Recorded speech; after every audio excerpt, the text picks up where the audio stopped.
Hello, good day. This is Jade again from Costed Chicken Breeding Farm and Lex Genetics. So ngayon pag-uusapan natin yung palong, no? So itong nasa taas ng ulo ng manok ay tinatawag nating palong, okay? Or comb, okay? So ito ay single comb or kadalasan tawag ng iba straight comb. So makikita nyo, isa lang siya, no? Isang malaki, okay? So isang malaking palong, comb, no? Parang supply. Yung English niya, no? So comb, so single comb, and yung isang common din is yung P-comb. So makita niya sa mga orientals kadalasan P-comb, yung Brahma P-comb din, pero medyo iba yung design ng sa Brahma. Tsaka may mga variations yung P-comb. Meron ding tinatawag na rose comb, okay, pero yun yung makita sa mga Wyandotte, no? Rose comb na bantam, pero hindi naman ganoon ka-common yun. So, pag-usapan na natin yung purpose nitong comb tsaka yung P-comb as well. Okay? So, unang-una, ang purpose ng comb or ng palong or padong sa Ilonggo, so is nagiging nagiging to cool, no, para palamigin, no, or to relieve the chicken from heat, no, so sobrang mainit. So that one way nila yan to cool themselves, no, para hindi sila mainitan, no, kasi hindi naman hindi nagpapawis yung ating mga manok. So may mga mechanism sila para mailabas yung init sa kanilang katawan. Unlike sa tao, na tayo ay pinapawisan. So sila hindi pinapawisan.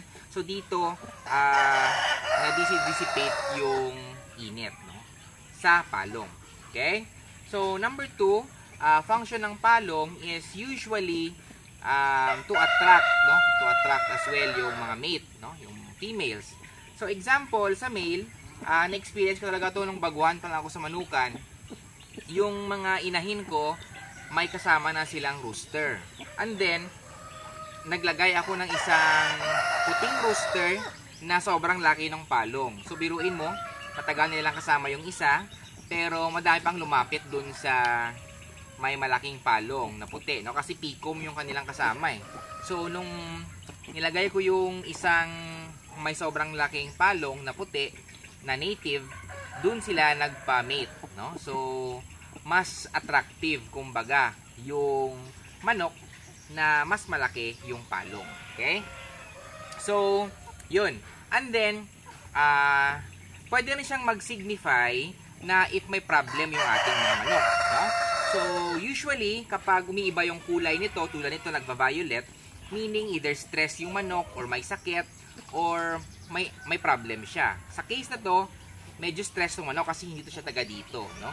Doon po yung sa taas, no? Though hindi ko kasi ito ginagamit for breeding ngayon, no? Kasi hindi naman ako nagpo-produce ng pure Rhode Island Reds. It's just that hindi ko to kinatay kasi nagandahan ako sa katawan nito, no? Hindi siya kasi katulad ng ibang Rhode Island Reds na medyo hindi mabigat, no? Ito medyo mabigat siya kaya nandito lang siya sa farm. Okay? So hindi ko siya ginagamit though. So yan, to signify kung health status ng mga manok. Minsan makikita kang manok na pale, no? Maputla yung palong, so isipin mo rin na baka may sakit o may dinaramdam yung manok. Okay? So ano pang purpose ng ng comb? So sa hot weather, again, mas maganda yung single comb. Kaya yung selection ko actually sa aking upgraded natives na breeders ay single comb, no? So kung doon ka naman sa mga tawag ito, sa lugar na malamig, no? So prone naman ito sila sa frostbite, no? So mas beneficial,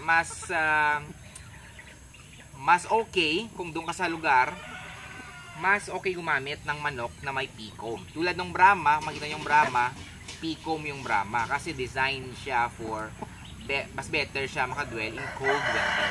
Okay? So ano pa impormasyon natin, no, sa comb? Sa mga CCO, usually makikita rin natin yung mga sobrang laking palong, no? It will signify na maka-identify tayo na lalaki pala yung CCO na yon, kadalasan, and also mag-signify na good yung health ng ating mga manok. So kapag malaki yung palong ng mga CCO natin, sabihin na okay, healthy pala sila, ano? Mas healthier sila, no? And then Another purpose ng palong is breed identification as well, no? So, for example, mga nagpo-post dyan minsan, no? Kahit na Rhode Island Red daw, pero yung palong is Pecomb, definitely, hindi po yan Rhode Island Red. Pwedeng nakakross lang po siya, no? Actually, meron ako yan dito sa farm, no? Rhode Island Red ang itsura, ang kulay, pero mas makapal yung katawan, tsaka Pecomb. So, crosses na yun siya, no? So, ganong bagay, no? So, single comb ang Rhode Island Reds, though merong rose comb. And sa Orientals naman, sa mga Shamo, Asils, usually talaga Pecomb yan sila. May ibang single comb na linyada, pero linyada yun na specific. So, ako, kapag bibili ako ng isang Shamo Asil o ng pawakan, tapos yung palong medyo nakahiga o malaki, no na ako dyan. Meaning kasi may na-cross yan na single comb, no? Kapag malaki, nakadapa, o what you call that, hilay yung palong, meaning alanganin tayo dyan. So, tulad sa akin, makita nyo, Pecomb talaga yung kanilang mga palong, no? Wala talagang walang cross na itsura ba. So dapat alamin natin yung palong ng mga breeds, no? Para malaman natin kung okay ba siya or not, no? Especially kapag tayo bibili.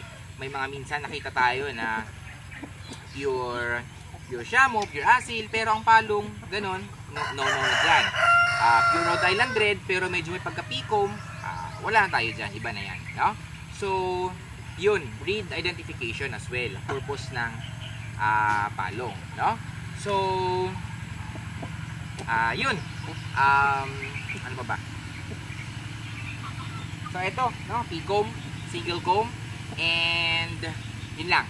So this is it again from Custom Chicken Breeding Farm and Lex Genetics.